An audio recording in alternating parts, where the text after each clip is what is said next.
Hello everyone, मैं प्रदीप कुमार आगाज IAS institute के यूट्यूब चैनल पर आप सभी का स्वागत करता हूं। तो आइए आज के इस वीडियो में हम लोग बात करने वाले हैं जैव विविधता और पर्यावरण।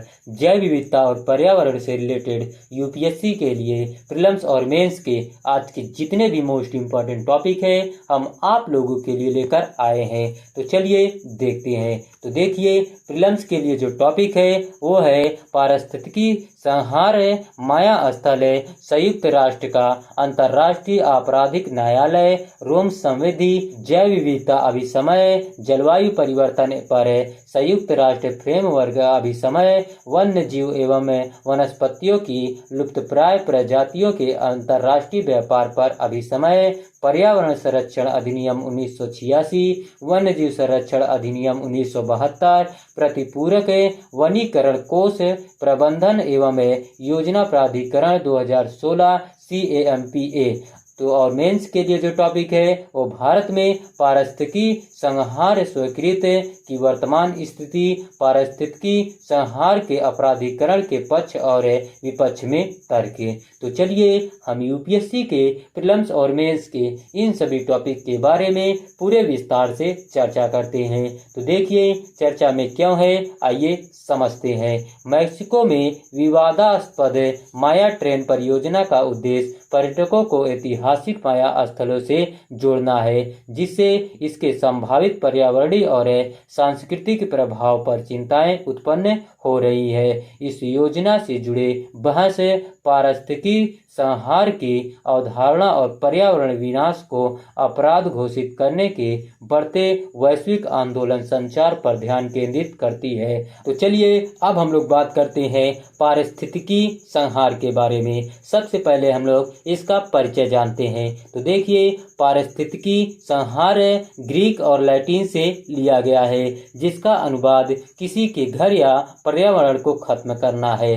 हालांकि वर्तमान में पारिस्थितिकी संहार का कोई सार्वभौमिक रूप से मान्यता प्राप्त कानूनी विवरण नहीं है। जून 2021 में स्टॉप इकोसाइड फाउंडेशन नामक एक गैर सरकारी संगठन द्वारा बुलाए गए वकीलों के एक समूह ने एक परिभाषा तैयार किया जो पर्यावरणीय विनाश को मानवता के खिलाफ अपराधों के समान दायरे में रखेगी। उनके प्रस्ताव के अनुसार पारिस्थितिकी हत्या को इस जागरूकता के साथ किए गए गैर कानूनी या लापरवाह कार्यों के रूप में परिभाषित किया गया है कि पर्यावरण को गंभीर और व्यापक या अस्थायी हानि होने की पर्याप्त संभावना मौजूद है। तो चलिए अब हम लोग बात करते हैं ऐतिहासिक संदर्भ के बारे में। तो देखिए, वर्ष 1970 में जीव विज्ञानी आर्थर गैल्स्टन पर्यावरणीय विनाश और नरसंहार, जिसे एक अंतर्राष्ट्रीय अपराध के रूप में मान्यता प्राप्त है, के बीच संबंध स्थापित करने वाले पहले व्यक्ति थे। उन्होंने वियतनाम युद्ध के दौरान अमेरिकी सेना द्वारा एजेंट ऑरेंज, एक जड़ी बूटी नाशक दवा के उपयोग को संबोधित करते हुए यह लिंक बनाया था। स्वीडिश प्रधानमंत्री ओलोफ पाल्मे ने भी संयुक्त राष्ट्र में एक भाषण में इस अवधारणा के विषय में चर्चा की थी। उन्होंने आगाह किया कि अनियंत्रित औद्योगिकीकरण से पर्यावरण को अपूरणीय क्षति हो सकती है। वर्ष 2010 में इस ब्रिटिश वकील ने संयुक्त राष्ट्र के अंतर्राष्ट्रीय आपराधिक न्यायालय ICC से आधिकारिक तौर पर पारिस्थितिकी हत्या को अंतर्राष्ट्रीय अपराध के रूप में स्वीकार करने का आग्रह कर एक महत्वपूर्ण भूमिका निभाई। वर्तमान में ICC का रोम कानून 4 प्रमुख अपराधों को अंतर्राष्ट्रीय अपराध के रूप में संबोधित करता है। नरसंहार मानवता के खिलाफ अपराध है, युद्ध अपराध है और आक्रामकता का अपराध है। युद्ध अपराधों से संबंधित प्रावधान एकमात्र कानून है जो अनुचित कार्य करने वाले को पर्यावरण के विनाश के लिए जिम्मेदार ठहरा सकता है, लेकिन केवल तभी जब यह सशस्त्र संघर्ष के समय जानबूझकर किया गया हो। तो चलिए अब हम लोग बात करते हैं भारत में इकोसाइड स्वीकृत की वर्तमान स्थिति क्या है, आइए इसके बारे में हम लोग समझते हैं। तो देखिए, भारत ने अंतर्राष्ट्रीय आपराधिक न्यायालय के रोम में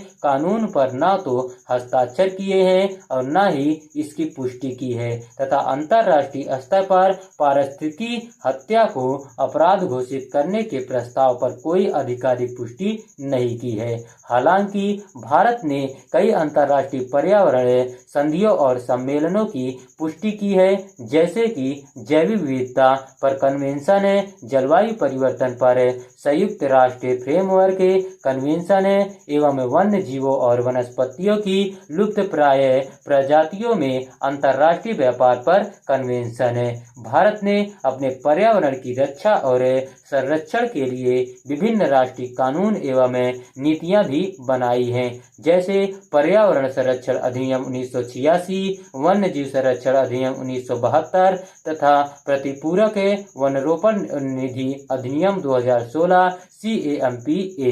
हालांकि कुछ भारतीय अदालती फैसलों में लापरवाही से इकोसाइड शब्द का उपयोग किया गया है, लेकिन इस अवधारणा को औपचारिक रूप से भारतीय कानून में एकीकृत नहीं किया गया है। चंद्रा CFS और टर्मिनल ऑपरेटर्स प्राइवेट लिमिटेड बनाम सीमा शुल्क तथा अन्य आयुक्त 2015 के मामले में मद्रास उच्च न्यायालय ने मूल्यवान वनों टाइम्बर को हटाने से संबंधित पारिस्थितिकी संहार की निरंतर एवं बेलगाम गतिविधियों पर ध्यान दिया। KN गोदावर्मन थिरुमुलपाद बनाम भारत संघ और अन्य 1995 मामले में सर्वोच्च न्यायालय ने पर्यावरणीय न्याय प्राप्त करने के लिए मानव केंद्रित दृष्टिकोण से पारिस्थितिकी दृष्टिकोण में बदलाव की आवश्यकता पर ध्यान आकर्षित किया है।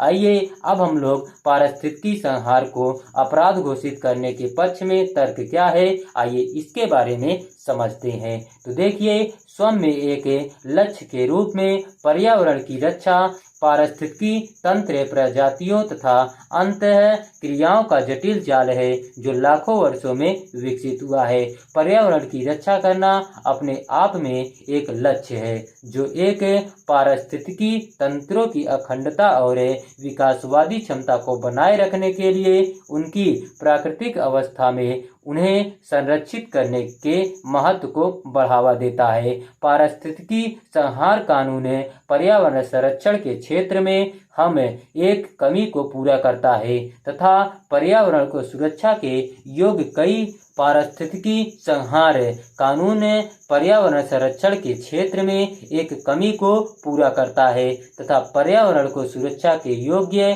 इकाई के रूप में मान्यता देता है।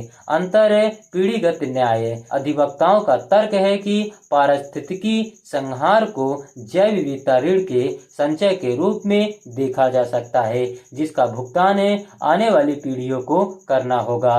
पारिस्थितिकी संहार को एक अपराध के रूप में मान्यता देकर समाज आने वाली पीढ़ियों के लिए एक सतत तथा रहने योग्य ग्रह छोड़ने के अपने दायित्व को स्वीकार करता है। जलवायु परिवर्तन सामान्य आपराधिक कानून के माध्यम से पारिस्थितिकी विनाश को संबोधित करना जलवायु परिवर्तन के मूल कारकों को सीधे लक्षित करके अंतर्राष्ट्रीय जलवायु समझौते के लिए एक महत्वपूर्ण पूरक के रूप में कार्य करता है। बड़े पैमाने पर वनों की कटाई तथा अनियंत्रित जीवाश्म ईंधन निष्कर्षण जैसी सभी गतिविधियों को पारिस्थितिकी विनाशकारी गतिविधियां माना जाता है।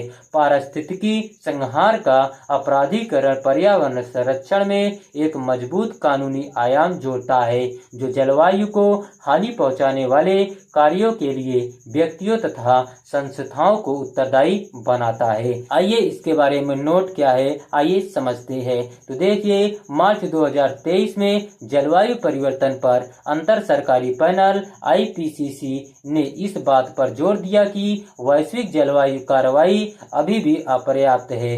बड़े पैमाने पर जीवाश्म ईंधन का दहन स्थलीय और जलीय वातावरण में प्लास्टिक एवं उर्वरकों के माध्यम से प्रदूषण तथा प्रजातियों की जान की हानि जैसी गतिविधियां सामूहिक रूप से एक नए भूवैज्ञानिक युग का संकेत देती है, जिसे एंथ्रोपोसीन के रूप में जाना जाता है। वैश्विक मान्यता और कानूनी कार्रवाई का विस्तार, आइए देखते हैं। इकोसाइड को 11 देशों में पहले से ही एक अपराध माना जाता है।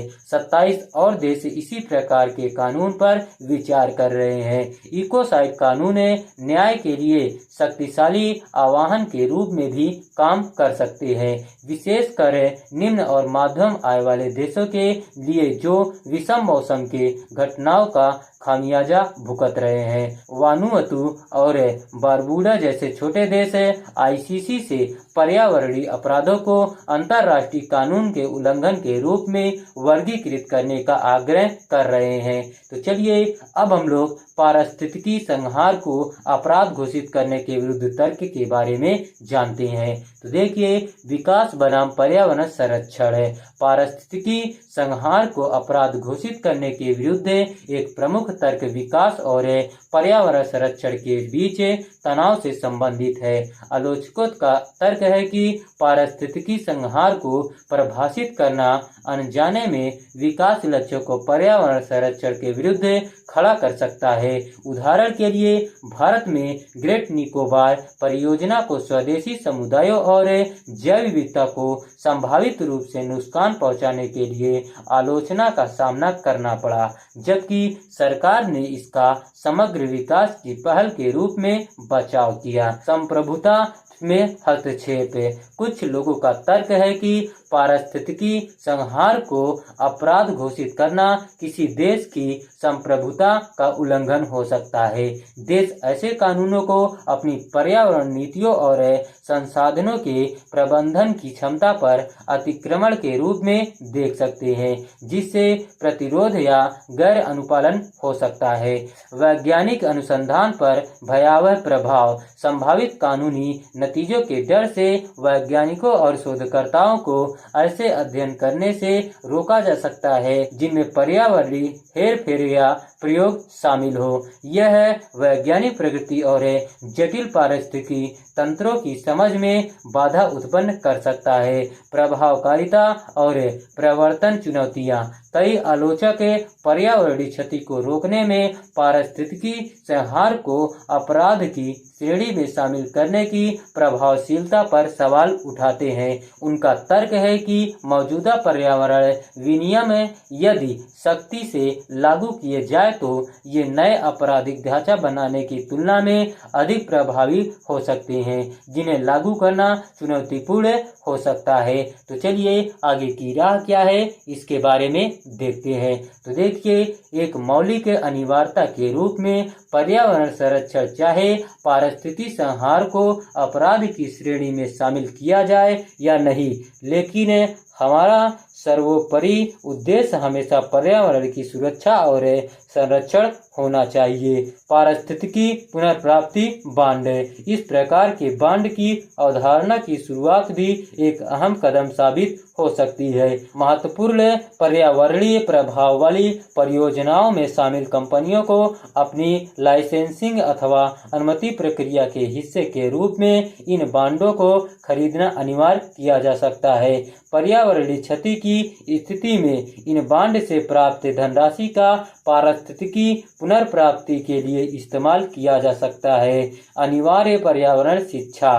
पर्यावरणीय अधिकारों और जिम्मेदारियों के बारे में जागरूकता बढ़ाने के लिए स्कूलों और विद्यालयों में अनिवार्य पर्यावरण शिक्षा लागू करने की आवश्यकता है। यह शिक्षा नागरिकों को पर्यावरण की सुरक्षा करने और पारिस्थितिकी संहार से संबंधित चर्चाओं में शामिल होने के लिए सशक्त बनाएगी। तो आज का वीडियो यहीं पर समाप्त होता है। तो देखिए, अगर आप लोगों को इसका पीडीएफ चाहिए तो इसका पीडीएफ आप लोगों को टेलीग्राम चैनल पर दे दिया जाएगा।